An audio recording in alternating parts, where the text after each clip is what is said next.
Imagine all your hard work pays off. All those videos are getting views. You're getting subscribers every day. Comments are piling up. Collaborations are happening. It's the best feeling in the world. But be careful. Don't let it get to your head. Let's begin with the basics. My name is Brian and I'm a creator just like you. In this video, I'll show you how to create the bobblehead effect you saw earlier and show you how to an exploding head. This will all be done on Filmora. So if you already have it, skip ahead. But if you don't know what Filmora is, it is a free editing software packed with many user-friendly features to make your video ideas come to life. Find the link in the description below for a free trial and links for other products I use for my videos. With Filmora 11 set to release late February of 2022, packed with a ton of free and easy to use features like chroma key, keyframing, and masking. In my previous editing tutorial videos made to help you edit your own YouTube videos, I show you step by step how to properly begin and end a video by using Filmora. I'll break down the video into 3 parts. That is, first, the setup, and in part 2, how to use the footage and edit it on Filmora. And I'll end it with a few tips that I found useful along the way.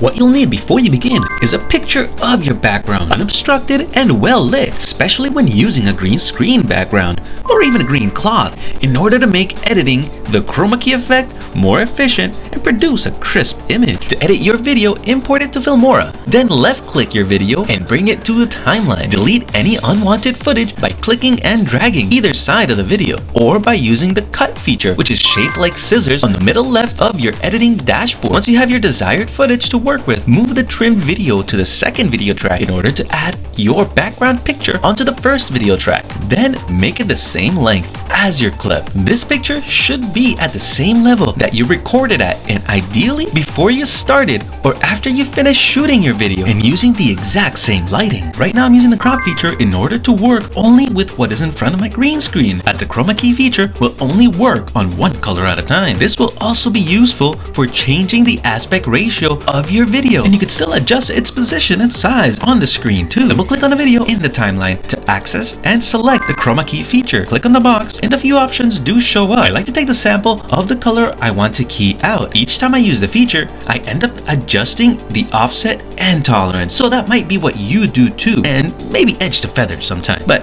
this time it's okay. Once that's done, we're ready to make the bobblehead. Do this by cloning yourself on the timeline by copying and pasting your video on the third video track directly above the 2 tracks. Make sure to hide or lock the second layer to make it easier to work. You can isolate the head 2 different ways. If you're using the chroma key effect, you've already done so. But there's a second way to do it, and that's with a mask. You can make parts of a video disappear by adding a mask, especially if you don't have a green screen or cloth. You can do it on a white or plain wall. The masking tool is under the effects tab. When you double click on your video, choose the circle, which is selected by default, and you can change the shape and adjust the position. You can select how big your head should be.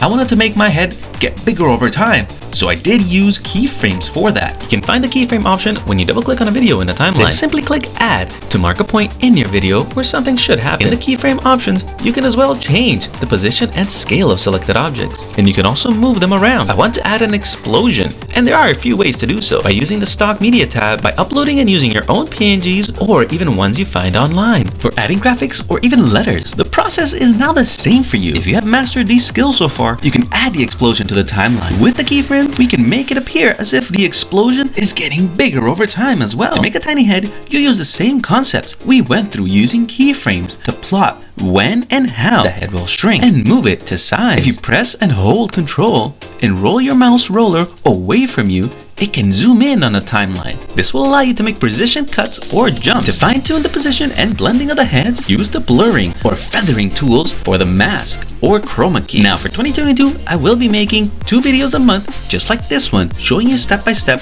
how to edit, record, and publish your YouTube content, along with tips I learned along, just like don't move your head too much, because this will make it so hard when you're trying to chroma key or even mask it. You'll have to keyframe each move. Leave a lot of extra room above your head and around you if you're using a green screen. I wasn't able to use myself typing because of this. Watch the video a few times to make sure it flows, and add some sound effects to make sure it stands out, especially if you're doing an explosion too. We're not making mime videos here in 2022. And please remember to save your video. This way you could use it in the future. And lastly, the most important tip for making the bobblehead video is of course to just have fun with it. Let me know if you're gonna try this, or if this gave you an idea for your own video. Remember, you can download Filmora for free, and the link is down in the description below.